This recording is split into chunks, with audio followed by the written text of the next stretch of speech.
మీకు ఒక చిన్నది చెప్తా. ఇందాక కారులో వచ్చేటప్పుడు ఇక్కడే నెల్లూరు టౌన్లో గుమ్మడికాయలు చాలా మార్కెట్లలో కనబడ్డాయి. ఆ గుమ్మడికాయలు సార్ ఇక్కడ రొట్టెల పండుగ చేస్తారు, గుమ్మడికాయలు ఇంటి ముందు కట్టుకుంటారు అంటే మంచి పాయింట్ ఇచ్చావులే, నేను ఈ గుమ్మడికాయల సంగతి చెప్తాను అని అనిపించింది. ఏంటి అంటే ప్రతి ఇంటి ముందు ఓ గుమ్మడికాయ కట్టుకుంటారా లేదా? దానికి ఏం చెప్తారు? దిష్టి తగలకుండా ఇంట్లో ఉన్న వాళ్ళందరూ క్షేమంగా ఉండాలని కట్టుకుంటారు అనేది ఒక పుట్టిచ్చిన కథ. అసలు ఏమై జరిగింది అంటే అశోక వంశంలో నుంచి ఒక తర్వాత వచ్చిన చక్రవర్తులు అందరూ మౌర్య వంశంలో ఒక 10 మంది చక్రవర్తులు ఉన్నారండి. ఆ చివరి వాణ్ణి పుష్యమిత్ర శృంగుడు అనేవాడు కుట్రపూరితంగా హత్య చేశాడు. ఎట్లా హత్య చేశాడంటే ఈ పుష్యమిత్ర శృంగుడు అనేవాడు సేనాధిపతి రాజు దగ్గర, బృహద్రథ మౌర్య వంశంలో చిట్ట చివరి రాజు బృహద్రథ మౌర్య. ఆయన దగ్గర ఈ బ్రాహ్మణ సేనాధిపతి పుష్యమిత్ర శృంగుడు. అయితే రాజుతో మాట్లాడడానికి సేనాధిపతులు తిరుగుతుంటారు కదా. ఎప్పుడో ఒక అర్ధరాత్రి పోయినప్పుడు మెల్లగా కత్తి తీసి ఆయన్ను హత్య చేసి తనకు తాను రాజుగా ప్రకటించుకొని శృంగ వంశాన్ని ఎస్టాబ్లిష్ చేశాడు. అయిపోయిందా? తర్వాత ఉన్న నగరం పేరు అయోధ్య అని పేరు పెట్టాడు.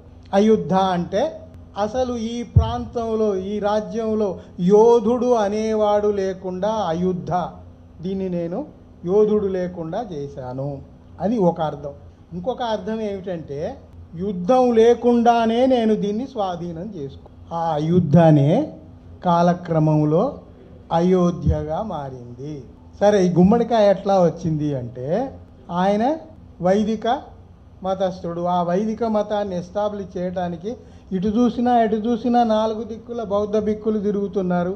వీళ్ళు ఇంతమంది ఉండి బౌద్ధ ప్రచారం చేస్తుంటే నేను అనుకున్నది కాదు కదా అనుకొని ఆయన ఒక ప్రకటన ఏం చేశాడంటే బౌద్ధ భిక్కు తల ఎవడైతే పట్టుకొని నాకు చూపెడతాడో వాడికి 100 బంగారు నాణాలు ఇస్తాను అని ప్రకటించారు. అయితే దుండగులు, హంతకులు అట్లా ఉన్నవాళ్ళు ముందు పోతారు. కానీ ఈ ప్రకటన విన్నాక సామాన్యులకు కూడా ఆశ పుడుతుంది. ఇప్పుడు ఎందుకంటే వాళ్ళ దగ్గర ఆయుధాలు ఉండవు, వాళ్ళేం రెసిస్ట్ చేయరు. వెనక నుండి పోయి ఒక కత్తితో పొడిస్తే చచ్చిపోతాడు, వాడి తలకాయ కోసుకొని తెచ్చి చూపెడితే 100 బంగారు నాణాలు ఆ రోజుల్లో మామూలు విషయం కాదు కదా. అట్లా సామాన్యులు కూడా హత్యలకు పూనుకొని విపరీతంగా బౌద్ధ భిక్కుల్ని చంపారు. ఒక రకంగా చెప్పాలంటే భారతదేశం బౌద్ధ భిక్షువులతో తడిసిన నేల. ఈ చరిత్ర మీకు పాఠ్య గ్రంథాల్లో ఉండదు. ఇది అసలు జరిగింది. ఇంకోటి ఆయన ఏం చేశాడంటే ఈ దశహర ఎందుకు వచ్చిందో తెలుసా? నేను ఈ మౌర్య వంశంలో ఉన్న 10 మందిని హర అంటే ముగించేశాను, 10 మందిని చంపేశాను అని ప్రకటించుకుని దశహర అన్నాడు. అదే మనకు దసరా అయింది. దానికేమో ఈ కథలన్నీ దాచిపెట్టి రావణుడు వాడు వీడు అన్నీ పుట్ట కథలన్నీ చెప్పారు. వాటిని నమ్ముతూ మనం పండుగలు చేసుకుంటూ వేడుకలు చేసుకుంటున్నాం. కొంచెం వాస్తవాలు తెలుసుకొని ఆలోచించండి. భ్రమల్లో ఇందాక చెప్పారు కదా, భ్రమల్లో బతకడం అవసరమా? గుమ్మడికాయ కాడికి వస్తా. గుమ్మడికాయ ఏమైంది? ఇట్లా బౌద్ధ భిక్షువులందరూ చచ్చిపోతున్నారు. అయితే బౌద్ధ భిక్షుల్ని చంపిన కొంతమంది అతి తెలివిగాళ్ళు ఉంటారు కదా. అరే ఒకసారి చూపెడితే 100 వస్తున్నాయి కదా, 2 రోజులు దాని కింద దాచిపెట్టి 2 రోజుల తర్వాత మళ్ళీ తీసుకుపోయి మళ్ళీ చూపెడితే మళ్ళీ 100 వస్తాయి కదా అని అట్లా మొదలుపెట్టారు. ఒకే తలను 3-4 సార్లు తీసుకుపోతే 3-4 సార్లు వస్తున్నాయి కదా డబ్బులు. తరువాత నేను రాజుగారి దగ్గర ధైర్యం ప్రదర్శించి ఈ సర్టిఫికెట్ తెచ్చుకున్నాను అనేది ప్రపంచాన్ని అందరికీ తెలియాలి కదా. ఇప్పుడు మన ఇంట్లో కనుక ఒకడు యూనివర్సిటీ ఫస్ట్ వస్తే ఆ ఫ్రేమ్ కట్టించి మన డ్రాయింగ్ రూమ్లో పెట్టుకున్నట్లు మరి వాడి గొప్పతనాన్ని వాడు ప్రదర్శించుకోవాలి. కాబట్టి ఆ రోజు డ్రాయింగ్ రూమ్లు ఇవి లేవు కాబట్టి వాడి గొప్పతనం ఎట్లా ప్రదర్శించుకోవాలి? అందువల్ల తల ఆకారంలో ఉండే ఒక గుమ్మడికాయను తీసుకొచ్చి ఆ ఇంటి ముందు గుమ్మానికి కట్టి ఉండేవాడు. అంటే ఆ దారిన పోయే వాళ్ళందరూ ఓహో వీడన్నమాట వీరుడు అని వాడికి ఒక గుర్తింపు ఆ రోజుల్లో. అయితే ఈ దొంగతనం ఎక్కువ రోజులు ఉండదు కదా. గూఢచారులు పోయి రాజుగారికి, అయ్యా నువ్వు మోసపోతున్నావు, ప్రతి ఓడు ఇట్లా చేస్తున్నాడు అంటే అప్పుడు ఆయన ఆలోచించి ఏం చేశాడు, వచ్చిన తల వచ్చినట్టుగా మీరు తీసేసుకోండి. తీసుకొని సైనికులకు ఏం చెప్పాడు, అరే వచ్చిన వాటిని తలల్ని తీసుకుపోయి ఆ పక్కనే గాగ్రా నది ఉంది, ఆ గాగ్రా నదిలో బండకేసి కొట్టండి. ఎందుకంటే ముఖ కవళికలు తెలియకుండా ఉండాలి, కొడుతూ ఉండండి. అంటే వాడు మళ్ళీ తెచ్చి చూపెట్టలేడు కదా, ముఖ కవళికలు పోయిన తర్వాత వాడు తెస్తే ఎట్లా ఒప్పుకుంటారు, ఒప్పుకోరు కదా. సో ఆ రకంగా ఆయన ఒక పరిష్కారం కనుక్కొని సైనికులకి ఈ పని చెప్పాడు. వీళ్ళు దాన్ని తీసుకొని పోయి ఆ గాగ్రా నది ఒడ్డున బండ మీద కొట్టేసి దాన్ని ఏం చేసుకుంటాడు, వాడు ఆ నదిలోనే వదిలేసి ఇంటికి పోయేవాడు సైనికులు. తర్వాత ఏమైపోయింది, ఆ నది సర్యుక్త్ నది, అంటే శిరస్సులతో కూడిన నది. అర్థమైంది కదండి. శిరస్సులన్నీ తేలుతుంటే వాళ్ళు ఏమన్నారు, శిరస్సులతో కూడిన నది అనేది వాడుకలోకి వచ్చింది. కాలక్రమంలో సర్యుక్త్ నది సరయూ నదిగా మారింది. సరయూ నది అయోధ్య ఎట్లా వచ్చిందో మీకు ఇప్పుడు అర్థమై ఉంటుంది. ఇప్పుడు అయోధ్యలో మన వాళ్ళు పెట్టిన దొంగతనంగా కుట్రలు చేసి పెట్టారు, దాని అడుగునేమో బౌద్ధ ఆనవాళ్ళు దొరుకుతాయి.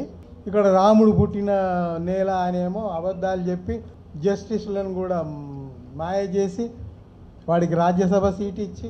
నేను ఇక్కడ ఒక విషయం చెప్పదలుచుకున్నా, మీరు ఎప్పుడన్నా టీవీల్లో కానీ ఆన్లైన్లో కానీ కొట్టి చూడండి, ఆ రాముడి బాలరాముడి విగ్రహం పెట్టారు కదా, బాలరాముడి విగ్రహం బుద్ధుడి ముఖానికి సరిపోలుతుందా లేదా చూడండి. ఎందుకంటే అక్కడి శిల్పకారులు ఆ బుద్ధుడి విగ్రహం రూపురేఖల్ని తప్పించలేకపోయారు. అది నేను చెప్పదలుచు. ఇప్పటికి కూడా బాలరాముడి విగ్రహం ఉంది, అది బుద్ధుడి ఆనవాళ్లతో మొహ కవళికలతో ఉంటుంది. ఇక్కడ ఇంకొక విషయం చెప్పాలి. తర్వాత ఇది ఈ గుమ్మడికాయలు కట్టుకోవటం మనవాదులు అందరూ ఒక ఆలోచన చేసి, వైదిక మతస్థులు ఆలోచన చేసి, లేదు అట్లా కాదు, ఆ ఇంటి వాళ్లకు దిష్టి తగలకుండా మేము అట్లా గుమ్మడికాయలు కట్టుకోమని చెప్తున్నాము అని ప్రచారం చేశారు. అందువల్ల గృహప్రవేశాలప్పుడు ఇప్పటి వరకు ఆ గుమ్మడికాయ అక్కడ కట్టుకోవడం ఆనవాయితీగా వస్తుంది. ఒక విషయం ఆలోచించండి, కట్టుకోకపోతే ఏమవుతుంది మీరు ఆలోచించండి. ఏమీ కాదు అనుకోవటమే వైజ్ఞానిక స్పృహ.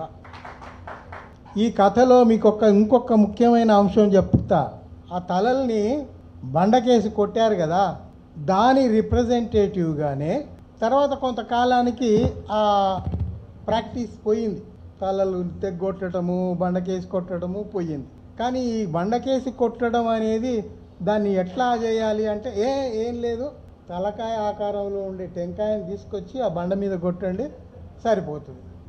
సో ఆ రకంగా టెంకాయలు కొట్టే ఆచారం కూడా బౌద్ధ నాశనానికి సూచకంగా ఇప్పటికీ మిగిలి ఉంది.